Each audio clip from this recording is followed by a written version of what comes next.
Good heading. Good heading. Employee stock option plan. दिख रहा है?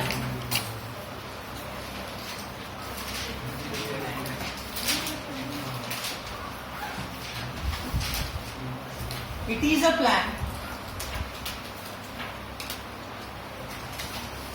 It is a plan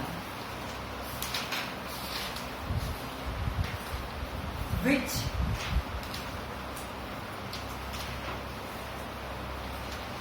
the enterprise grant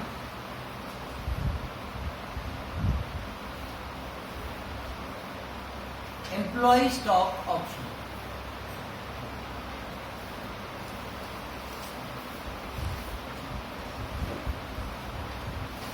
So stop, continue. It is a contract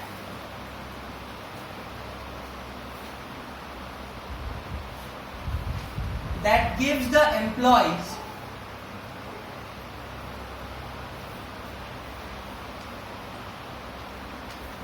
of the enterprise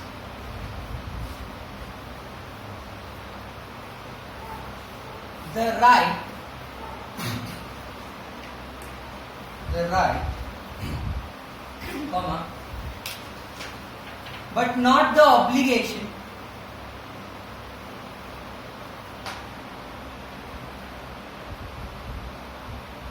for a specified period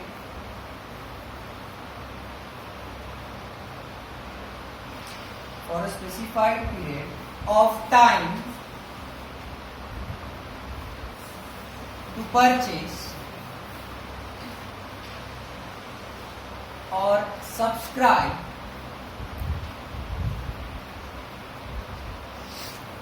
to the shares of the enterprise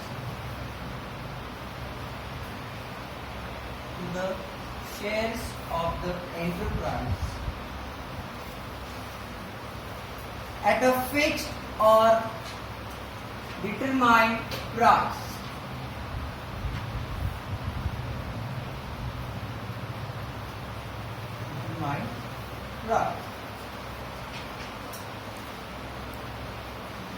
The objective of which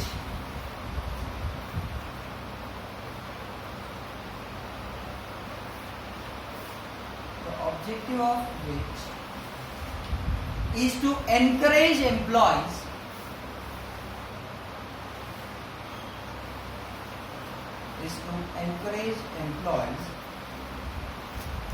to have a higher participation in the company.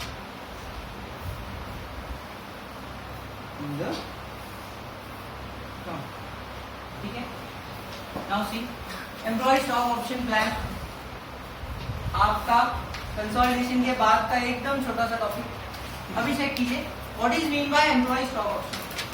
Employ stock option plan एक ऐसी चीज है जो आप लोगों को आपकी company के ही शेयर कम प्राइस में offer. What is the reason behind this? To encourage the employee को एनकरेज. अभी चेक कीजिए, ये तो बहुत पहले होता कि एम्प्लॉय को एनकरेज करना है तो क्या करना है, इस ऑप्शन. ठीक, लेकिन अभी ये हो गया है आपकी कंपनी के लिए क्या,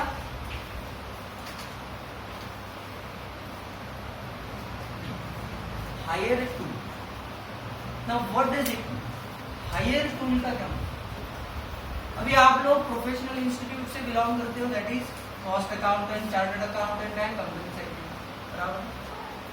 पास होने के बाद आप लोगों को क्या मिलता है? आप लोगों को कंपनीज हायर करती है. तो आप जो रीजन से बिलोंग करते हो, we are belonging from western region, तो वेस्टर्न रीजन का एक कैंपस प्लेसमेंट इंस्टीट्यूट आपके लिए है. बराबर. तो अगर आप लोगों को मतलब कोई भी कंपनी को अगर कोई फ्रेश टैलेंट चाहिए, कोई भी कंपनी को अगर कोई फ्रेश टैलेंट क्या करते हैं, आप लोगों को हायर करेंगे, लेकिन इंस्टीट्यूट उन लोगों से कुछ ना कुछ पैसे चार्ज। अगर आप लोग अभी देखेंगे तो पिछले वाले कैंपस के लिए अगर कोई भी कंपनी को रजिस्टर्ड करना है तो वो कंपनी को चार्ज किया गया था प्रोफेशनल इंस्टीट्यूट ने 9 lakh. If you want to enter into the campus then you have to pay 9 lakh rupees to the institute.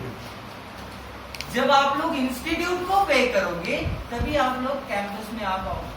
और वैसे तो वो कंपनी एक ही कैंडिडेट अगर कंपनी को लेना है तो कंपनी लेगी कितना, उसको देगी पैकेज 4 लाख रुपए 5 लाख रुपए। फ्रेशर है ना, फ्रेशर को 4 5 6 7 लाख, लेकिन कंपनी को खर्चा कितना होगा, 9 लाख रुपए। This is the hire. क्यों देती है कंपनी 9 लाख रुपए? कंपनी को 9 लाख रुपए तो इंस्टीट्यूट का लग गया, लेकिन वो जब आदमी आता है वहां वो आदमी को वो लोग ट्रेनिंग देते हैं, उसके बाद उनको प्लेसमेंट होता है। उसके लिए बहुत सारे 9 लाख प्लस और 2-3 लाख रुपए तो कैसे भी खर्चा होगा ट्रेनिंग एंड प्लेसमेंट में।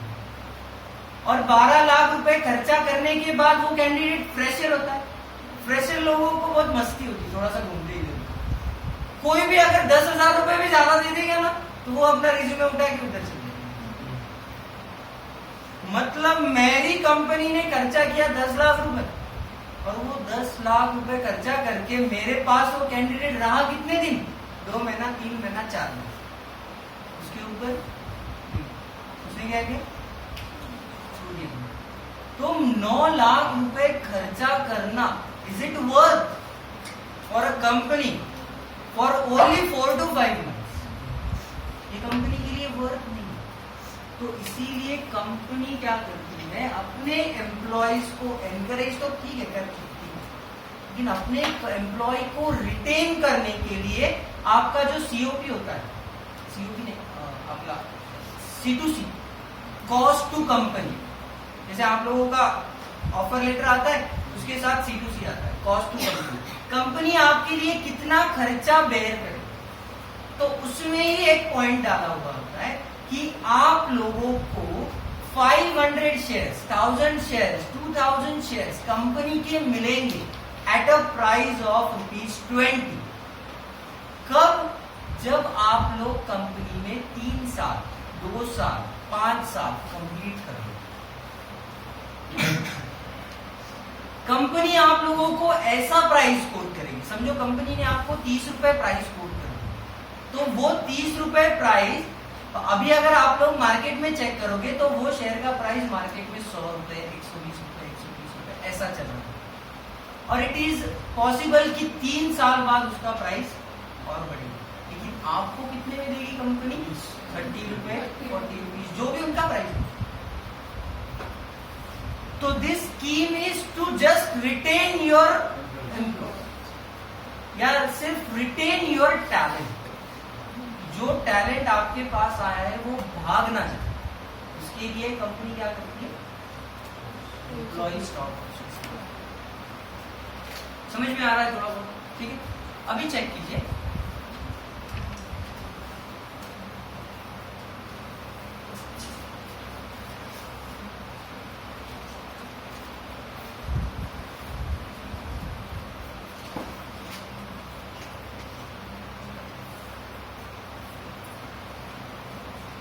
अभी चेक करो।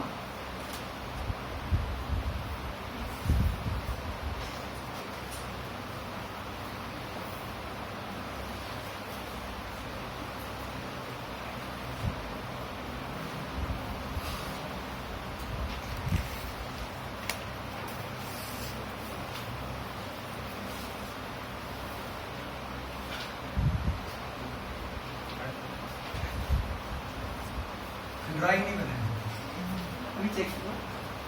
What is this? ये आपका ज्वाइनिंग डेट हुआ यहाँ, ये 4 साल है, first, second, third and fourth, ये आपका ज्वाइनिंग डेट। ये डेट पे क्या हो रहा है? कंपनी आपको 1000 शेयर्स दे रही है एट द रेट ₹20।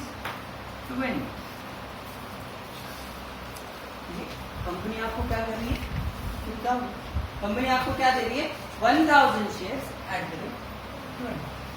ठीक है, अभी कंपनी ने कहा क्या कि कब आप लोग क्या करेंगे, 3 साल अगर मेरी कंपनी में आप लोग रहोगे तो ही आप लोगों को ये शेयर्स मिलेंगे, बराबर है। तो 3 साल यहां खत्म होते हैं।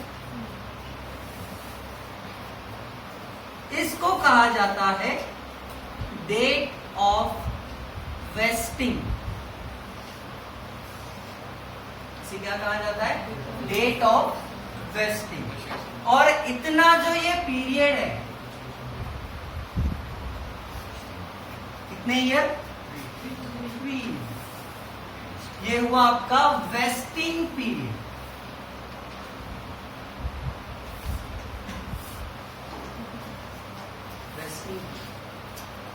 समझ में आ रहा है? अभी चेक करो, साल चालू हो गया 1000 शेयर से, इसके बाद ये डेट ऑफ वेस्टिंग हो गया यहाँ पे और ये हो गया वेस्टिंग। अभी आगे चेक कीजिए, कंपनी 3 साल हो गए मेरे को कंपनी में, ठीक है, यहां तक मैं आ गई, लेकिन वो डेट तक मेरे पास पैसे नहीं है। ये पैसे मतलब ये शेयर्स खरीदने के लिए मेरे पास एट दैट टाइम पैसे नहीं। तो कंपनी बोलती है आपको ये टाइम पे पैसे नहीं है ना, आप क्या करो कि एक 3 महीने बाद, 3 महीने तक, 6 महीने तक, 9 महीने तक या 12 महीने तक परचेज करो। मतलब आपको जो ऑप्शन दिया है कंपनी ने कि आप 1000 शेयर परचेज कर लो at the rate 20 from this date to, that is company ने आपको 1 ईयर दिया। इसके लिए ये ऑप्शन एक्सरसाइज करने, तो इसे कहा जाता है एक्सरसाइज पीरियड।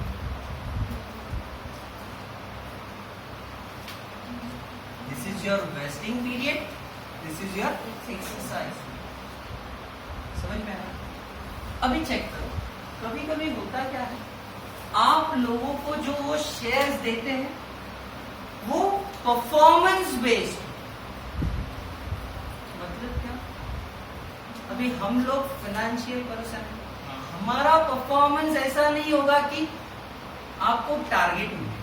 मतलब we are cost accountant, we are company secretary, तो हमें ऐसा नहीं होगा कि हमें एक टारगेट मिलेगा। मतलब यहाँ पे अगर मैं सेल्स का बंदा हूं तो सेल्स वाले को ज्वाइनिंग डेट के टाइम ही वो लोग क्या बोलते हैं कि भाई पहले साल में 1 करोड़ का टर्नओवर करना चाहिए। अगर तू 1 करोड़ का टर्नओवर करेगा तो ही वेस्टिंग पीरियड चलेगा, ये शेयर चलेगा। इफ यू फेल तो आप लोगों का यहां से तेरे 100 शेयर कम, परफॉर्मेंस बेस्ड। पहले साल क्या हुआ, 100 शेयर कम। दूसरे साल उसे कहा गया कि 1 करोड़ 25 लाख का टर्नओवर तेरा होना चाहिए। इफ नॉट,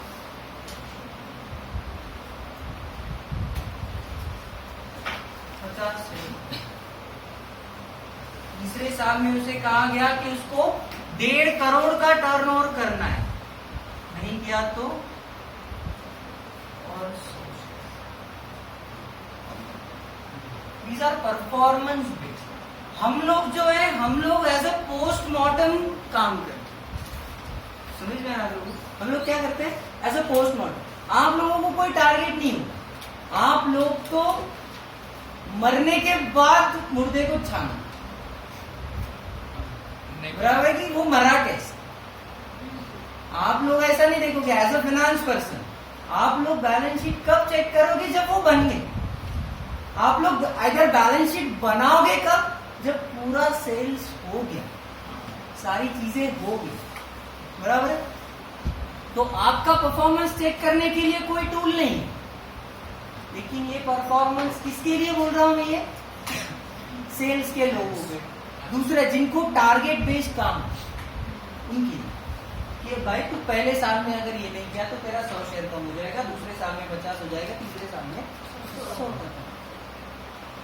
तो मतलब अगर मैंने यहां तक चेक कर लिया तो मेरा 1000 का शेयर कम होते हुए यहां कितना पहुंचा, 750 शेयर, बराबर। यहां तक मैं सिर्फ 750 शेयर किया। अभी चेक करो, एक्सरसाइज पीरियड था 1, मतलब क्या कि एक साल में मैंने ये 750 शेयर परचेज कर लिया एट द रेट 20, बराबर। लेकिन हुआ क्या कि मैं ये साल खत्म होने तक 700 ही शेयर परचेज कर,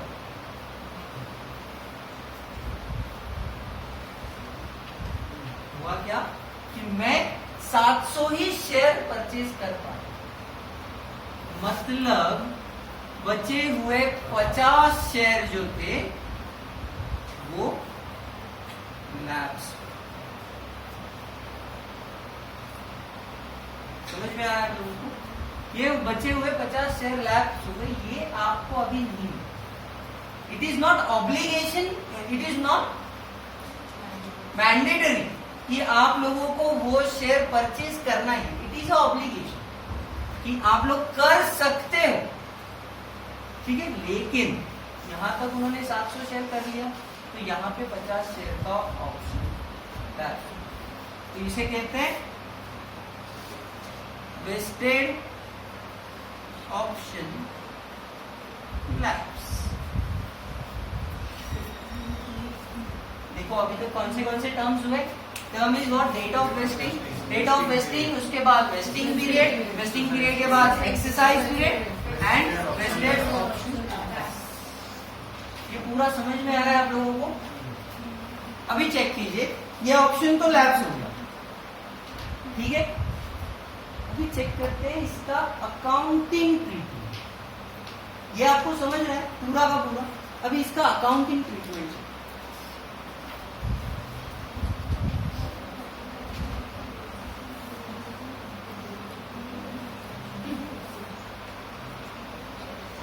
हाँ पहले accounting treatment for first year देखो।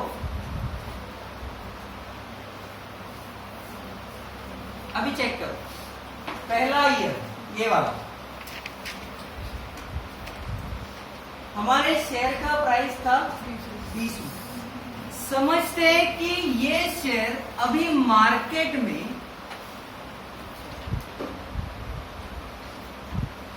110 रुपए को चल, इससे लेकिन कितने में मिलेगा, मार्केट में ये शेयर 110 को चल। पहला साल खत्म होता है, पहले साल मेरा 1000 शेयर उसको देने का था, लेकिन उसने उसका परफॉर्मेंस ठीक से दिया नहीं, तो मैंने क्या किया, 100 शेयर कम कर दिया, तो बचे कितने शेयर, 900 शेयर। मतलब expenditure to company is equal to 900 shares into 110 रुपए का शेयर है अभी चल रहा है, उसमें से 20 रुपए तो वो देगा, बराबर है। लेकिन हमें कितना एक्सपेंडिचर हो रहा है, 90 रुपीज,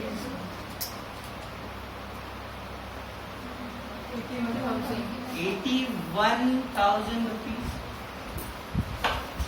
बराबर है। लेकिन ये चीज कितने साल की है, 1, 2, 3 साल बाद ये वेस्ट होगा, बराबर है। 3 साल बाद में वो एक्सरसाइज कर सकते, 81,000, बराबर है। तो ये 3 साल की अमाउंट हुई, तो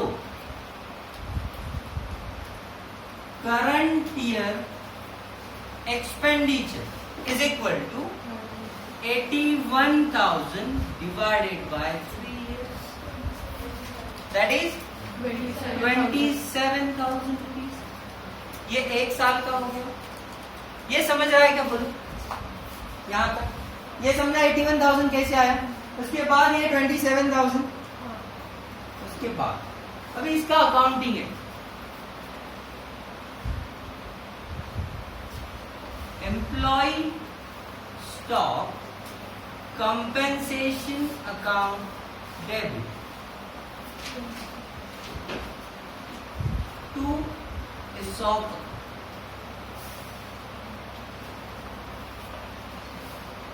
ठीक है, employee stock compensation account debit to ESOP 27 और यही चीज हमें ट्रांसफर करना है टू PNL।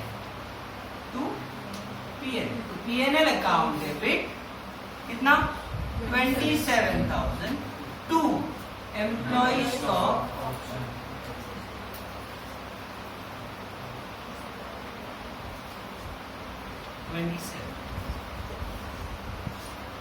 पहला साल 27। अभी चेक करो दूसरे साल सेकेंड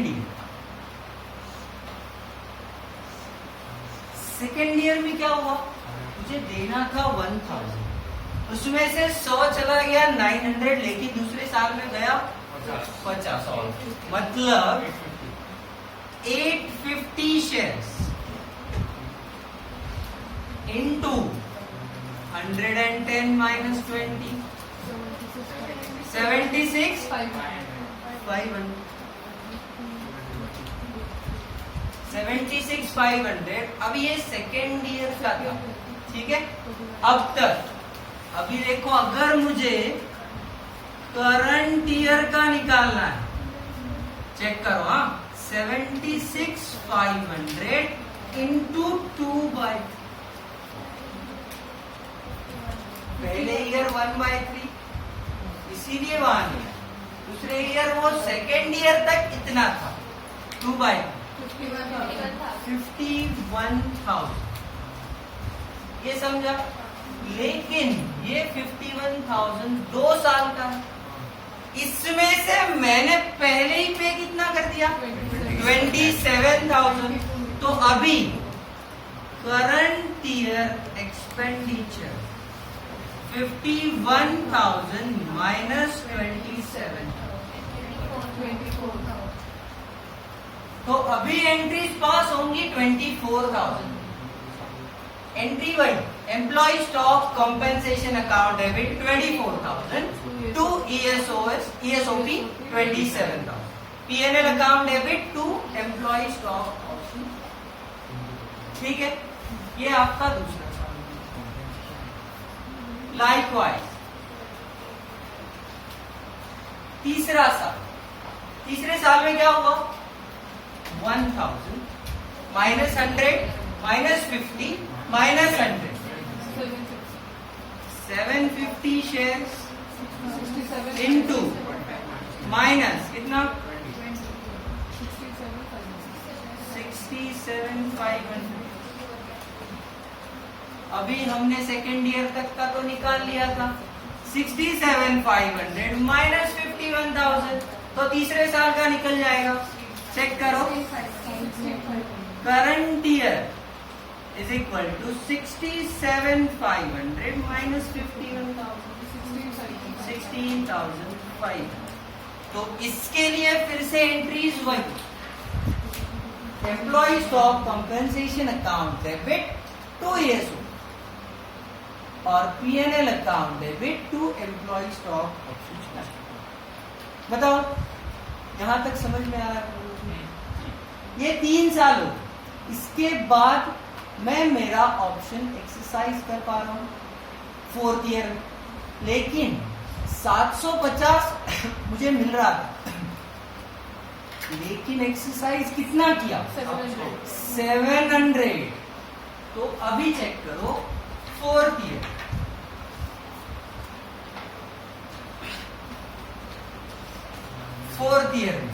फोर्थ ईयर में क्या हुआ? एम्प्लॉय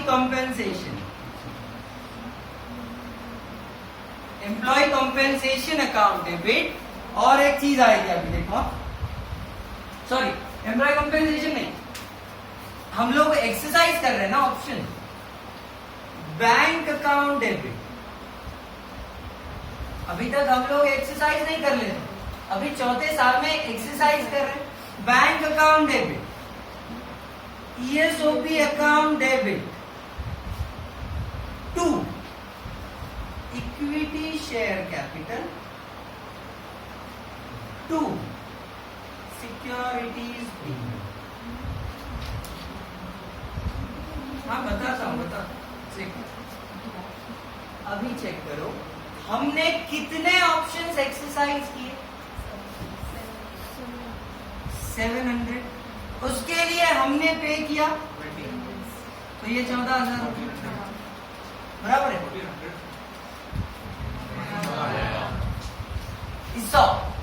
अभी चेक करो, हम लोगों ने 110 रुपए का शेयर था, मैं अज्यूम कर रहा हूं कि उसका face value 10 rupees. It is assumption, क्योंकि ये हम लोगों ने ऐसे ही प्राइस, ठीक है। 110 में मेरा फेस वैल्यू था 10 रुपए, तो हमेशा हमें मालूम है इक्विटी शेयर कैपिटल को हमेशा फेस वैल्यू से देते। तो कितने शेयर थे, 700 इंटू 10 दैट इज 7,000, और यहाँ पे 700 इंटू 100 बराबर है, देखो कितना है 70,000।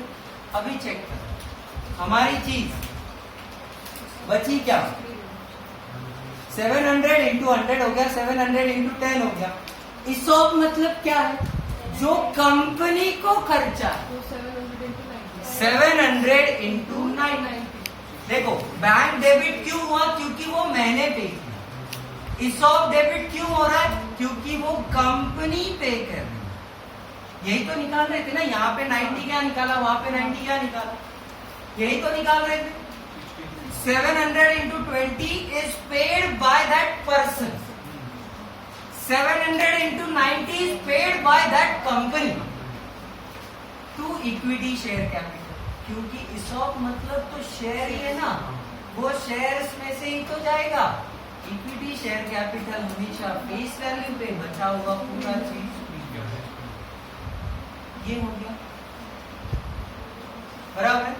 अभी मुझे बताइए 750 एक्सरसाइज होना था, बचा हमने एक्सरसाइज किया 700, तो बचा 50, वो 50 लैब्स हो गया, तो वो लैब्स जाता है जनरल रिजर्व। तो एंट्री बनती है, अभी चेक करो सारे इसमें हम लोगों ने ESOP को क्या किया था, क्रेडिट किया था। अभी हम लोग क्या कर रहे हैं, डेबिट कर रहे हैं। ESOP account debit to general reserve, कितना 50 हमारे लैब्स हुए थे, इनटू हमें कितना खर्चा होने वाला था इसके लिए,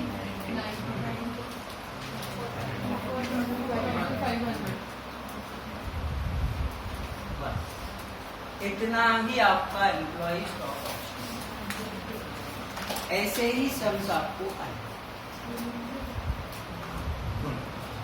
मैंने सिर्फ आप लोगों को यही चीज समझने के लिए क्रिएट की, और यही एंट्रीज बनके भी बता दिया कि वो होता है।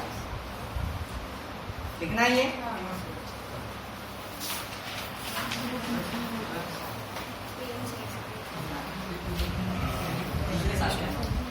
यहाँ पे पहले साल में 3 साल है ना, ये तो हमारा वेस्टिंग है, तो 3 साल बाद एक्सरसाइज, 3 साल में